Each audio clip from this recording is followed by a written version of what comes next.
Pour une deuxième semaine de suite, je vous expose ma chronique sur Balado. Vous avez également sur Balado Pascal Laliberté.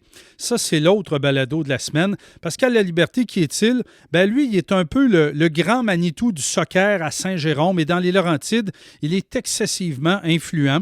Rattaché aux cheminots, rattaché aussi à Soccer Laurentide, de même qu'aux ambassadeurs.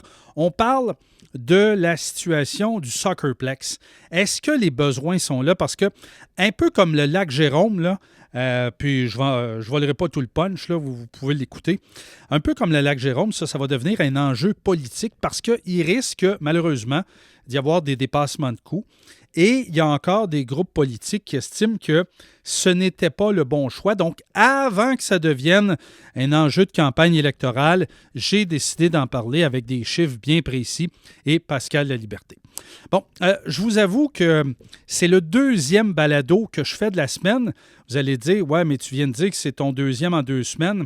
Le premier, vous ne l'entendrez jamais. C'est que j'avais enregistré le balado.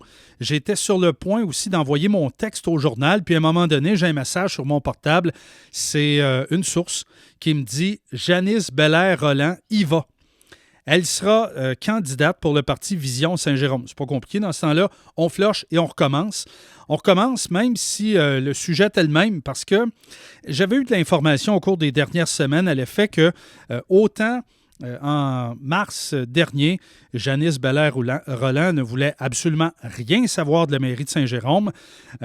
C'était quelque chose de temporaire. Et finalement, je pense qu'elle y a pris goût. Donc, mes informations étaient à l'effet que, possiblement, là, avant Saint-Jean-Baptiste, il devrait y avoir la nouvelle. Donc, la réflexion a été, on peut dire, longue et intense. Elle avait de la pression, hein, parce que d'une part, tu as les membres de son parti qui souhaitaient la voir se lancer dans la course et aussi, en même temps, relancer la formation politique. Parce qu'honnêtement, le Vision Saint-Jérôme, là, les partisans vont certainement dire que j'ai tort, mais Vision Saint-Jérôme tourne en rond depuis 6 mois. Recrutement zéro, puis je vais vous en reparler un peu plus tard. Et aussi, on ne s'est pas encore détaché de l'air-mer. Donc ça, c'était la pression politique. Mais il y a aussi la pression familiale. Janice Belair-Rolland, puis moi, honnêtement, là, je ne suis pas quelqu'un qui aime beaucoup parler de la vie privée des politiciens. Je trouve que ça n'a pas sa raison d'être, mais dans ce cas-ci, c'est un élément à tenir en compte. Janice Belair-Rolland est mère de 3 enfants. Elle était historiquement gestionnaire à l'Académie de pompiers de Mirabel. C'est l'entreprise de son défunt père. Par la suite, elle a eu un autre emploi et l'an dernier, elle s'est tournée vers l'immobilier. Elle a été recrutée par la bannière Remax. Donc, depuis à peu près la fin de l'été dernier, courtière et conseillère, ça, c'est 2 emplois parfaits quand tu veux associer la conciliation travail-famille.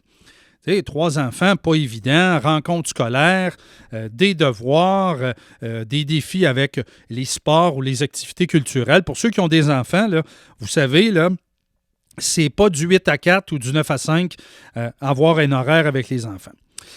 Mais bon, vous savez ce qui s'est passé, on connaît la suite. Le tribunal a mis Stéphane Maher à la porte. Sophie Saint-Gelais a abdiqué pour des raisons personnelles. Et même si, honnêtement, Janice Belair-Rolland est assez peu familière avec les mécanismes pour présider une assemblée de conseil, là, c'est normal, elle apprend sur le tas. Tu sais, des fois, on le voit, hop, on est rendu là. Ah non, je pensais qu'on était là. Moins familière avec les mécanismes. Mais côté aplomb au niveau politique, on doit dire qu'elle est là. Il y a eu quelques dossiers depuis le début. Elle a entre autres répliqué à Marc Boursier. Elle a aussi sorti dans le dossier Lyon. Donc, on la sent en contrôle de ces dossiers. On a eu aussi, depuis 2 mois, les journalistes, plutôt que de faire une mêlée de presse 2 jours après le conseil municipal, on a dorénavant des entrevues 1 à 1. Donc, directement avec la mairesse et aussi ses conseillers politiques, soit la direction générale. Donc, tous les mois, moi, je me retrouve à 12h15, 5e journaliste à recevoir l'appel. Et puis, on a comme ça un petit 15 minutes. Et honnêtement, elle connaît ses dossiers. Au cours des, je vous dirais peut-être des 2-3 dernières années, moins la première année, là, mais il y a quelques fonctionnaires qui m'ont parlé de Janice Belair-Rolland. Honnêtement, moi, je la trouvais un peu effacée parce que à Vision Saint-Jérôme, là. Tu sais, c'est pas compliqué. J'en fais la proposition. Ah, ben j'aimerais souhaiter bonnes vacances à mes collègues. Ah, aussi, j'aimerais féliciter un tel pour son travail. À part dire ça, là, pas grand monde qui disait des choses pertinentes, là.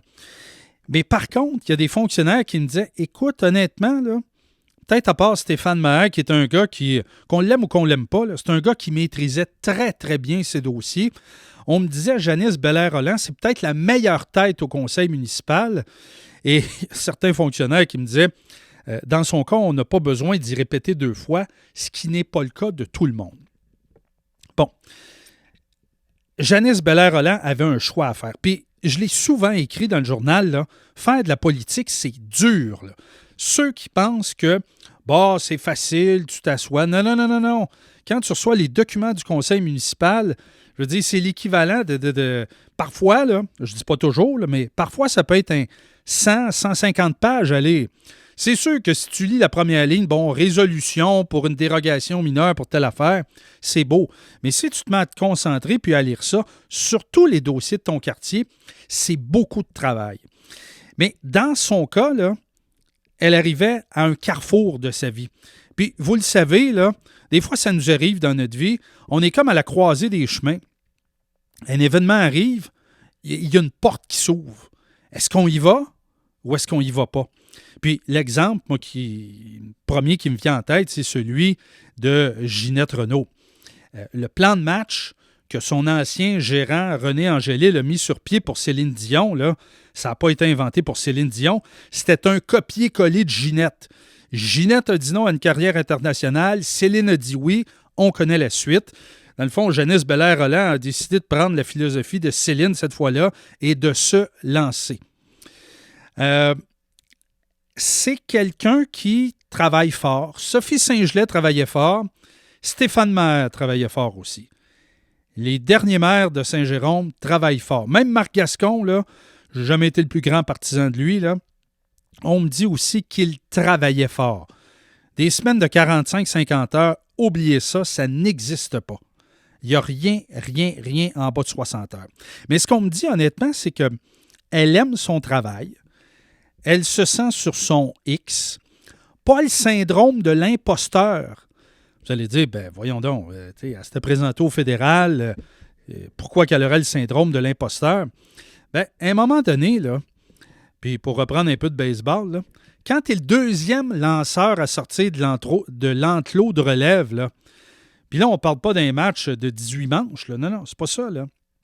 Stéphane Maher, dans le plan de match, devait se présenter, s'est fait battre en cours, on le sait. Sophie Saint-Gelais devait se présenter, elle a abdiqué.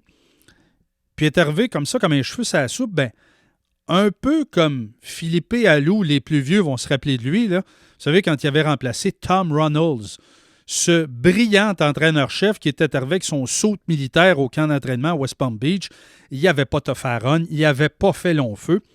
Eh bien, elle arrive à la tête de l'organisation, à la tête de la ville. C'était une solution temporaire, Janice Belair-Rolland. Puis, comme Philippe Allou, ben, on ne peut pas dire qu'elle est en situation d'insuccès. Elle a du succès. Est-ce qu'elle aura un succès électoral? Je ne le sais pas. Mais quelqu'un qui maîtrise ses dossiers aussi rapidement, c'est assez spectaculaire parce que, croyez-moi, là, c'est comme faire prendre une bouchée de Big Mac à un enfant de 2 ans. Là. La bouchée est très grosse quand tu arrives dans un nouvel emploi, surtout si c'est la mairie. Donc, dans son cas, plutôt que de regarder le train passer, elle a décidé d'embarquer. Puis, au risque de me répéter, là, elle n'arrive pas avec une formation politique là, qui roule à plein régime. Là. Pas pantoute. Le recrutement, ben, en fait, pour les finances, je ne le sais pas. Est-ce que les finances du parti sont est-ce qu'elles vont bien? J'ai aucune idée. Par contre, le recrutement, il commence à être tard. Là. Éric Bach, Gilles Robert, on fait des téléphones. Mais qui va avoir le dernier mot? Ben, c'est le chef. Et là, ben, ça va être la nouvelle chef. Et pour espérer gagner, on devra faire une cassure avec l'époque de Stéphane Maher, ça c'est clair. Visiblement, Sophie Saint-Gelais n'a pas réussi à faire ça. Tu sais, il y a des conférences de presse à titre de maire, mais il y a des conférences de presse aussi politique, entre guillemets. Je ne vous dis pas de vous servir à Vision Saint-Jérôme de l'argent de la ville pour faire ça. Il y a eu une erreur, rappelez-vous, là, l'hiver dernier, puis vous l'avez, en fait, je dis rappelez-vous, mais vous ne l'avez pas vu passer. Là. Sophie Saint-Gelais a répliqué à Marc Boursier avec un communiqué de presse signé avec l'entête de la ville de Saint-Jérôme. Ça ne se fait pas, ça. Ça ne se fait pas du tout. La première question à se poser, qui c'est qui a rédigé le communiqué? Qui est-ce qui a corrigé les fautes?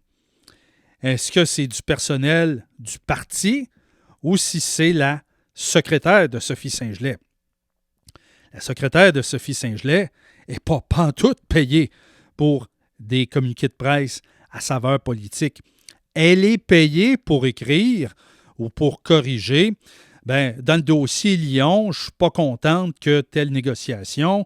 Disons, dans un dossier avec le ministère des Transports du Québec, je ne suis pas content. Le MTQ nous avait dit telle affaire, ça ne se passe pas. Ça, c'est tout à fait normal. Mais commencer à dire, dans le cadre de la campagne électorale, Marc Boursier a dit telle affaire, puis ça n'a pas de maudit bon sens. Ça, là, c'était une erreur. Et je pense qu'à l'interne, on l'a reconnu. Dans les médias, ça n'a pas été soulevé. Moi, je vous le soulève aujourd'hui en balado. Là. Honnêtement, j'aurais pu faire du chemin avec ça. Là, vous allez dire, pourquoi tu ne l'as pas fait? Je ne l'ai pas fait parce que Sophie Saint-Gelais a abdiqué. Je veux dire, quand quelqu'un est à terre, là, tu ne fesses pas dessus, là, mais quand même. Le choix de l'entourage aussi va être un défi important. J'en ai souvent parlé. Au niveau du PIF politique, Vision Saint-Jérôme, il y a mieux. On a souvent mis Stéphane Maher dans la gueule du loup. J'avais déjà donné l'exemple du déneigement. Quand tu fais du déneigement puis quand tu as un problème aussi récurrent que ça, tu n'envoies pas le maire au bat. Là. C'est pas Valérie Plante qui gère le dossier du déneigement à Montréal. Il envoie un sous-fifre. Il envoie un conseiller politique. À Montréal, évidemment, la structure est plus grosse, mais tu sais, à Saint-Jérôme, là, tu envoies un conseiller prendre les balles. Là. Puis, à titre d'exemple, là, si vous avez la chance de voir la dernière entrevue de Jean Lapierre qu'il a accordée à Esther Bégin, un mois et demi ou 2 mois avant sa mort, il l'explique. À un moment donné, il y avait une situation particulière, puis Paul Martin voulait aller au bat en conférence de presse. Puis Jean Lapierre, il dit non, il dit Monsieur Martin, il dit vous n'allez pas là. Il dit je vais aller prendre les balles. Donc, protéger le chef, on n'a pas réussi. Et visiblement, avec Sophie Saint-Gelais, on n'a pas réussi aussi.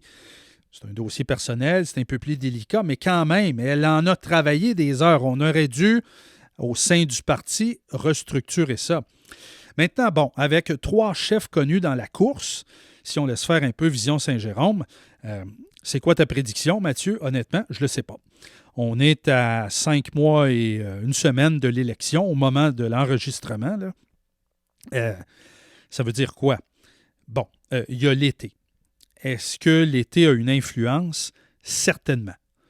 Plus que les gens se font vacciner, si on n'a pas de 4e vague, parce qu'il y a une possibilité de 4e vague de la COVID cet automne, là, dès le retour au mois d'août, dès le retour des écoles, là, ça va avoir une influence. Parce que si on est complètement ouvert, là, on pourra aller visiter les CHSLD. On pourra aller visiter les RPA. On pourra aller visiter les résidences pour personnes de 55 ans et plus. Exemple, la Noblesse. La résidence La Noblesse, qui n'est pas une RPA, mais qui en soi, je veux dire, il y a du vote là, pas à peu près.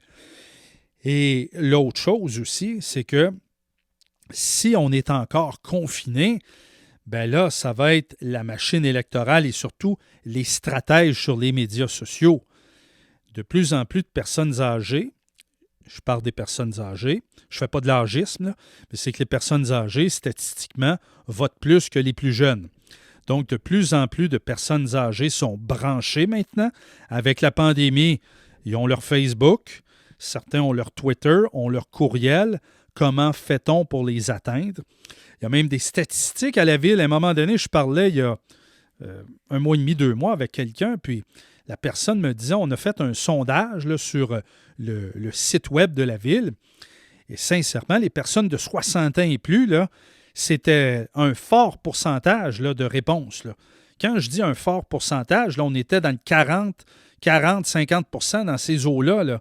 C'est majeur. Donc ça veut dire que ces gens-là sont maintenant branchés. Est-ce que les équipes seront prêtes à attaquer le web? Donc, pas de quatrième vague, on s'en va sur le terrain, ça prend une machine électorale. Avec une quatrième vague, eh bien là, ça prend des stratèges web. Quel parti est le mieux placé? Honnêtement, je ne le sais pas. L'autre chose aussi, ça va être à partir du mois d'août-septembre. Là, il va y avoir des conférences de presse plus régulières et là, ça va commencer à se coltailler. Ce qui va être important, là, qui prend le contrôle de l'agenda? Qu'est-ce que je veux dire par là? C'est qui est le candidat qui fait le perroquet? Le groupe politique, il dit « Ben là, moi, je ne suis pas d'accord avec lui, puis je ne suis pas d'accord avec lui. » Le lui, là, c'est lui qui a le contrôle de l'agenda. Il ne regarde pas en arrière, il regarde en avant. Donc, ceux qui sont constamment sur la défensive, on ne peut pas parler d'un parti qui a contrôle de la situation. Ça sera important. L'autre chose aussi qui sera importante, ce sera les gaffes. Ce que je pourrais qualifier là, de deal breaker. Un événement marquant qui fait en sorte que ça bascule. On l'a vu dans le passé, là. Puis là, ben, vous dites, il me semble, j'ai lu ça dans sa chronique. Oui, on a lu ça il y a quelques semaines. Là. Rappelez-vous, Denis Coderre, en 2017, bon, il était parti avec sa formule E, là, sa formule électrique. Je n'ai rien contre les formules électriques, là, mais c'est qu'il cachait des données, il cachait les finances, puis le slogan de Valérie Plante, l'homme de la situation, bang, ça a basculé. Présentement, on regarde les sondages, Coderre est en avance parce que Valérie Plante ne permet pas aux gens de se promener dans les rues. Elle fermait même les terrasses l'été passé, mais ça, c'est un autre dossier, on va rester à Saint-Jérôme. Donc, est-ce qu'il y aurait un événement comme ça, un point de bascule? Ça, ce sera à voir. L'autre chose aussi, ce sont les candidats. Est-ce qu'on va permettre aux candidats de parler ou on va leur mettre un duct tape sur la bouche? Parce que, dans certains cas, ça peut être un avantage. Dans d'autres cas, c'est un inconvénient. Bon, je pense à, rappelez-vous, Alain Langlois. Bon, il est candidat dans le quartier Domaine-Parent, dans ce coin-là, là, pour l'équipe de Marc-Olivier Neveu. Bien, Alain Langlois, quand il était au sein du parti Vision Saint-Jérôme, là, la ligne de parti, elle ne suivait pas pantoute. Puis en passant, récemment, M. Langlois, là, dans son communiqué de presse, a dit « Moi, j'ai quitté parce que je trouvais que Marc Boursier... en fait, non, je recommence. Il dit « J'ai quitté parce que je trouvais que Stéphane Maher, il contrôlait puis il ne laissait pas parler de monde. » C'est pas tout à fait ça, là, la raison. Là. On l'a fait quitter parce qu'on a donné son siège à Marc Boursier. Même si Marc Boursier demeurait dans un autre quartier, c'est son quartier où il a demeuré pendant nombre d'années et où il a enseigné aussi à l'École Notre-Dame. C'est pas juste ça aussi, là. Il avait reçu une tape ses doigts, une réprimande de la part de la Commission municipale du Québec. Il avait dévoilé des données qu'il ne devait pas dévoiler. C'était du huis clos. Donc, il avait fait une erreur. Donc, c'était un peu pour ça aussi que le parti. Donc, est-ce que quelqu'un comme, exemple, Alain Langlois, pourrait faire une sortie, son parti sort là-dessus, puis finalement, il s'enfarge dans ses lacets de bottines? Ça se peut, ça. Je nomme Alain Langlois, là, je ne le prends pas personnel. Je ne m'attaque pas personnellement, mais c'est un fait, on l'a déjà vu dans le passé. Même chose aussi pour les gens de Marc Boursier. Il y en a qui ont de l'expérience en politique, il y en a d'autres qui n'ont pas d'expérience en politique. Et même chose aussi pour Janice Bellaire-Rolland et son équipe. Il y en a minimum 6 nouveaux qui vont se présenter. Et peut-être 7, parce que dans le quartier de Janice Bellaire-Rolland, ben, ça va prendre un candidat. Il faudrait voir le décompte. C'est pas certain tout le monde qui quitte, mais bref. Tout ça pour dire que là aussi, tu n'as pas d'expérience en politique, tu es nerveux devant les médias, tu te fais coller une colle, comme on dit, là. Tu te fais lancer une courbe au coin, puis là, puis là, ça se met à bégayer. Et c'est là, parfois, que c'est intéressant et qu'il y a des déclarations. Bref, c'est à suivre. Donc, là, vous entendez le balado. Je vous invite aussi à aller lire la chronique et l'autre balado sur Pascal Laliberté, sur le soccer. Et pour la semaine prochaine, la demande est déjà faite. On veut avoir Janice Bellaire-Rolland en entrevue. Pourquoi elle a décidé de se lancer dans la course? C'est à suivre.